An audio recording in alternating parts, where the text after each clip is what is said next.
मंत्री की लोकेशन ले रही है, मंत्रियों को खोज रही है, आगजनी हो रही है, सारी जनता सड़कों पर आ गई।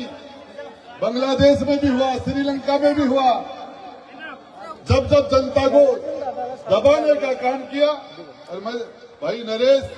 आपके बेटे का, आपके परिवार का जो हौसला सरकारी मशीनरी पूरी ताकत लगा के नहीं तोड़ सकी। ये सीएम के जन्मदिन के ऊपर कई मुख्यमंत्री आए हैं, लेकिन अब की बार मैंने सोचा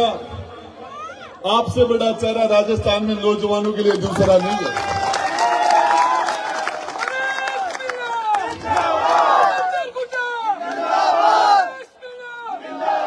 तो ये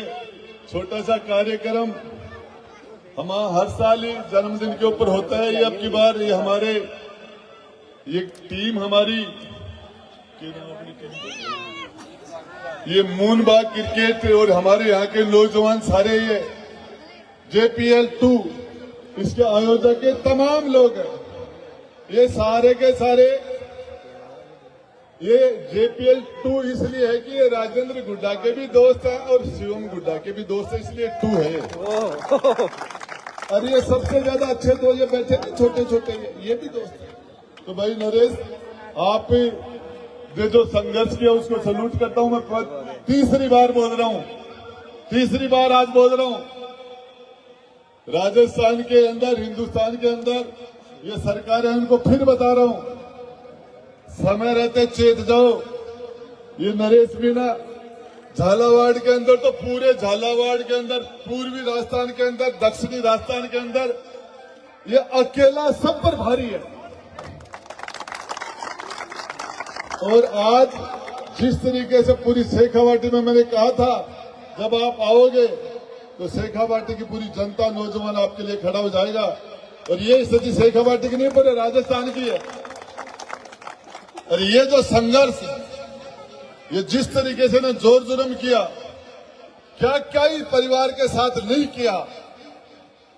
ऐसे ऐसे नौजवान लड़कों के कितने कितने फ्रैक्चर सरकार ने नहीं किए। इन्होंने जो, और उसके बाद जितना इन्होंने सताया गया, जितना इनके साथ जुल्म और सितम हुआ, उतनी जनता इनके साथ जुड़ती गई। भाषण का समय नहीं है, अभी केक काटेंगे। भाई नरेश, आपको और शिवम को और आपके बेटे को, इन्हीं को सुनना है। मैं तो आज फालतू ही बोल गया, मैं तो इनके आज वो भीड़ के अंदर हूँ। इस मामले के अंदर भाई नरेश आपको क्रांतिकारी संबोधन देंगे। प्रहलाद यार, भाई कोई प्रहलाद भी बोल देगा, पर बोलना तो नहीं भाई नरेश, जनता सुनेगी। भाई नरेश,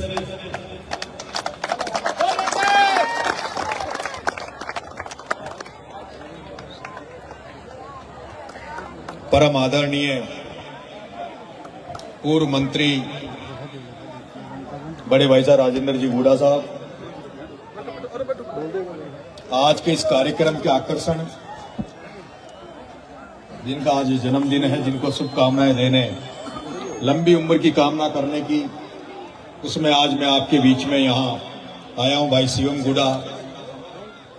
और आप सबके दर्शन करने के लिए मैं तो आया ही हूं, लेकिन मेरे साथ साथ मैं अपने बेटे को भी लेके आया हूं आपके बीच में,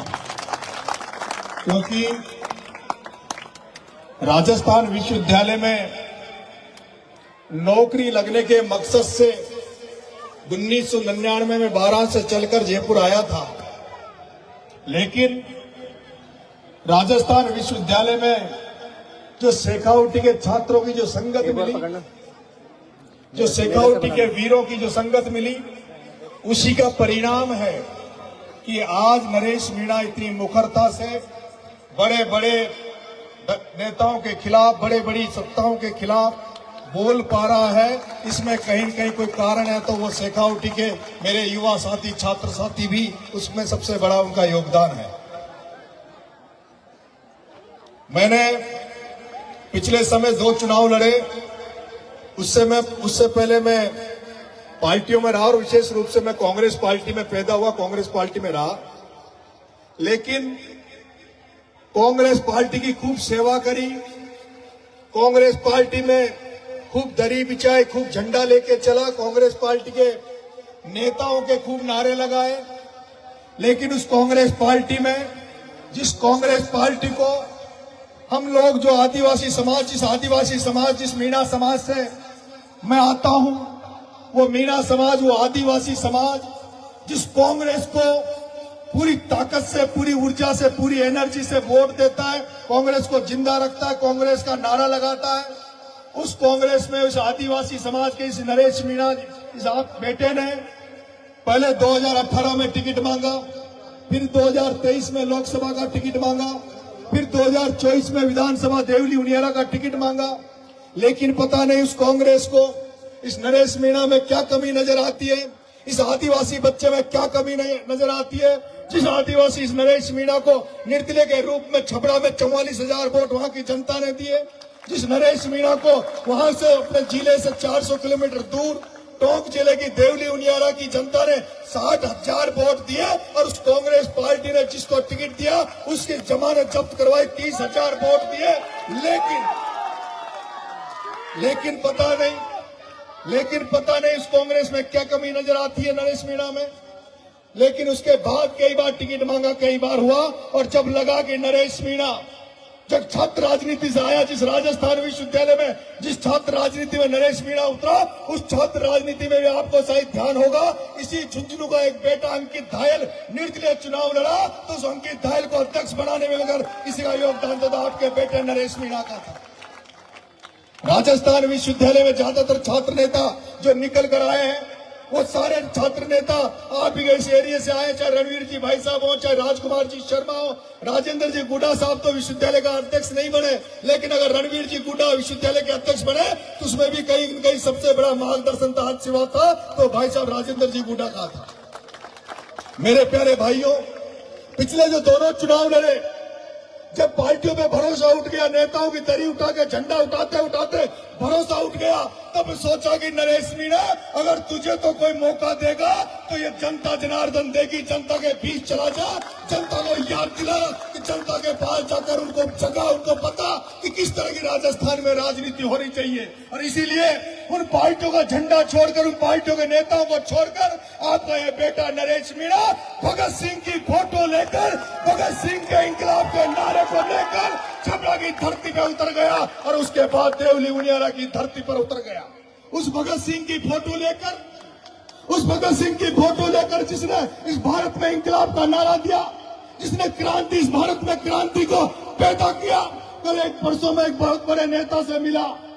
मैंने कहा भाई साहब राजस्थान की राजनीति को बदलना चाहता हूँ। राजस्थान में जिस तरह से दलीय राजनीति हो रही है, जिस तरह से पैसों की राजनीति हो रही है, जिस तरह की वंशवाद की राजनीति हो रही है, भाई साहब उस राजस्थान की राजनीति को बदलना चाहता हूँ। उस नेता ने कहा ये भारत की संस्कृति रिवोल्यूशन की नहीं है, भारत की धरती क्रांति की नहीं है, भारत की धरती